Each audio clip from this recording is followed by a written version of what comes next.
ಯಾರನ್ನ ಟೀಕೆ ಮಾಡಬೇಕಾಗಿರ್ತಕ್ಕಂಥ ಅವಶ್ಯಕತೆಯೂ ಇಲ್ಲ. ಇಡೀ ಜಿಲ್ಲೆಯ ಚಿತ್ರ ನಿಮ್ಮ ಮುಂದಿದೆ. ನಾನು ನಿಜವಾಗಿಯೂ ಅಪ್ಪಸಾಬ್ ಕುಲಗೋಡಿ ಬಿಟ್ಟು ಬರ್ತಿರ್ಲಿಲ್ಲ. ಹಿಂದಿನ ಚುನಾವಣೆ ಒಳಗೆ ಅನೇಕ ಜನರಿಗೆ ನಾನೇ ವಿನಂತಿ ಮಾಡಿಕೊಂಡೆ, ಅವರನ್ನು ಅವಿರೋಧವಾಗಿ ಮಾಡ್ರಿ, ಒಳ್ಳೆಯವರಿದ್ದಾರೆ. ನಾನು ಅವ್ರು ಕೆಟ್ಟವನಂತ ಇವತ್ತೂ ಹೇಳಿದ್ರು, ಒಳ್ಳೆಯವನೇ ಇದೆ, ಪಾಪ ಶಕ್ತಿ ಇಲ್ಲ, ಧ್ವನಿ ಇಲ್ಲ, ಧೈರ್ಯ ಇಲ್ಲ. ಒಬ್ಬ ವ್ಯಕ್ತಿ ಒಂದು ಸ್ಥಾನದಲ್ಲಿ ಕೂತಾಗ ಅದನ್ನ ಯಾವುದು ಒಳ್ಳೆಯದು ಕೆಟ್ಟದ್ದು ಅಂತ ಹೇಳಿ ತೀರ್ಮಾನ ಮಾಡಬೇಕಾಗಿರ್ತಕ್ಕಂಥದ್ದು ಒಂದು ಜವಾಬ್ದಾರಿ. ರಾಜ್ಯದ ಮುಖ್ಯಮಂತ್ರಿ ಆಗಿರ್ತಕ್ಕಂಥವ್ರು, ಕಾರ್ಯದರ್ಶಿ ಅವರೇ ಹೇಳಿದ್ದು, ಇನ್ನೊಬ್ಬ ಅವರೇ ಹೇಳಿದ್ದಕ್ಕೆ ಮುಖ್ಯಮಂತ್ರಿ ಸಹಿ ಮಾಡ್ತಾ ಹೋದ್ರೆ ರಾಜ್ಯದ ಗತಿ ಏನಾದೀತು? ಸಖತ್ ಖಾರ, ಬಣ್ಣ ಮತ್ತು ರುಚಿ ಆಚಿ ಚಿಲ್ಲಿ ಪೌಡರ್. ಸುಮಾರು 30 ವರ್ಷ ನಾನು ಕೂಡ ಆ ಬ್ಯಾಂಕಿನಲ್ಲಿ ಇದ್ದೀನಿ.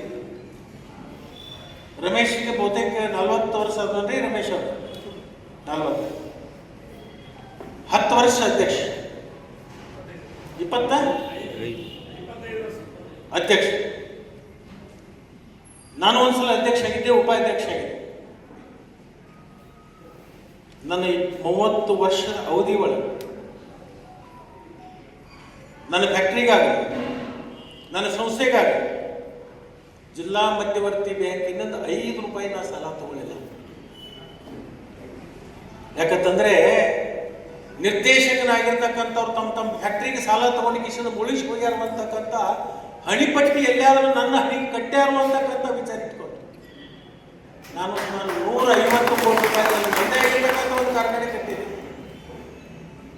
ನಾನು ಬೇರೆ ಬ್ಯಾಂಕಿನಿಂದ ಸಾಲ ತಗೊಂಡು ನಿರ್ದೇಶಕನಾಗಿ, ಈ ಬ್ಯಾಂಕಿನಲ್ಲಿ ನಿರ್ದೇಶಕನಾಗಿ ನನ್ನ ಪ್ರಭಾವವನ್ನು ಬಳಸಿಕೊಂಡು ಈ ಬ್ಯಾಂಕಿನಿಂದ ಸಾಲ ತಗೊಂಡು ಕಟ್ಟಬಾಕಿ ಆದದ್ದಾದ್ರೆ ಲಕ್ಷ್ಮಣ ಸವದಿ ಅಂತಕ್ಕಂಥ ಹೆಸರಿಗೆ ಕಪ್ಪು ಚುಕ್ಕಿ ಹತ್ತಿತು ಅಂತಕ್ಕಂಥ ಒಂದು ಸಿದ್ಧಾಂತವನ್ನು ಇಟ್ಕೊಂಡು ನನ್ನ ಬ್ಯಾಂಕಿನಿಂದ ಇವತ್ತಿನವರೆಗೂ ಕೂಡ ಜಿಲ್ಲಾ ಮಧ್ಯವರ್ತಿ ಬ್ಯಾಂಕಿನಿಂದ